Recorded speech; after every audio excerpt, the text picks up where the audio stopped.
যখন ছোট ছিলাম তখন মনে হতো কি নাড়ু সব খেয়ে শেষ করে দিব এবং তাই করতাম। যখন আমি একদমই ছোট তখন আমার নাড়ু খুব পছন্দের ছিল, আর বানালে তো শুরু থেকে শেষ পর্যন্ত না খাওয়া পর্যন্ত একদমই ছাড়তাম না। আসসালামু আলাইকুম, আমি শিউলি বলছি, চলে আসলাম নতুন আরেকটি ভিডিও নিয়ে। আজকে নাড়ু হবে, আর নাড়ুটা হবে সম্পূর্ণ খেজুর গুড় দিয়ে। আর খেজুর গুড়ের নাড়ু খেতে সত্যি অনেক মজা লাগে আর খুবই পছন্দের খাবার। আর এত সুন্দর টেস্টিং জিনিসটা হয়, এত ভালো লাগে, যার ছোটোবেলা থেকে পছন্দের জিনিস বড় হলে পছন্দ থাকবে না কেন। আমার খুবই প্রিয় একটি খাবার নাড়ু। আর মুড়ি দিয়ে বলেন, চিড়া বলেন, এমনি বলেন, যেটাই বলেন না কেন, এত মজা লাগে খেতে যা বোঝানো যাবে না।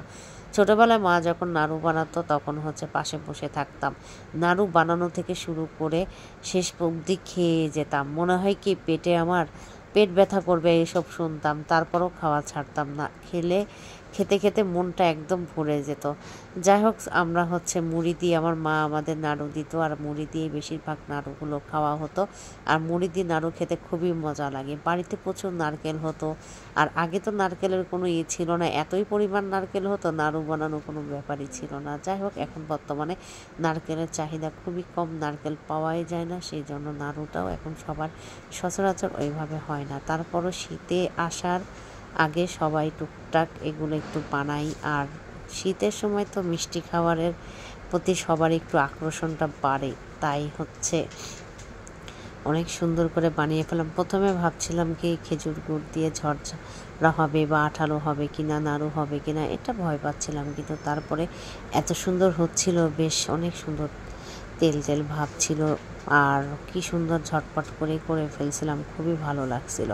আর নাড়ু যখন বানাচ্ছিলাম তখন সেই ছোটোবেলার কথাগুলো মনে পড়ছিল, যে ছোটোবেলায় নাড়ু বানানো, মা তো বানাতো, আর আমরা খেতে মনে হয় লাস্ট বয়মের মধ্যে ঢুকবে কিনা এই চিন্তাই করতাম।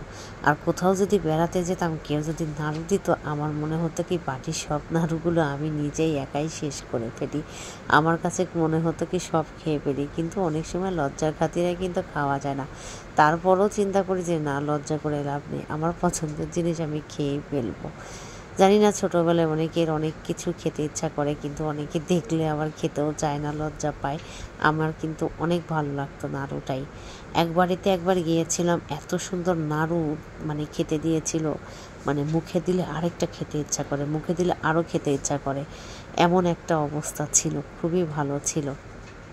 আর আমাদের এক ফ্রেন্ডের বাড়িতেও আমরা গিয়েছিলাম, ওরাও নাড়ু বানাইছিল অনেক রকমের, সেখানেও গিয়েছিলাম, তারা খেতে দিছিল নাড়ু, সেখানেও বেশ মশালা অনেক ভালো ছিল, আর ওইটা ছিল সাদা নাড়ুটা। আর আমরা তো গুড় দিয়ে করি, এই জন্য একদম নাড়ুটা কালো কালো হয়ে যায়। যাই হোক, খুবই মজার একটি খাবার তৈরি করে ফেললাম, আর এটা কিছুক্ষণ রেখে দিয়ে বয়মে ভরে ফেলবো। অনেক মজার একটি খাবার। যদি শীতকাল আসতেছে, আপনারাও এইভাবে একটুখানি রেডি করে রাখতে পারেন, কারণ শীতের সময় এরকম খাবারই খুবই ভালো লাগে। আজকের মতো বিদায় নিচ্ছি, সবাই ভালো থাকবেন, সুস্থ থাকবেন, আল্লাহ হাফেজ।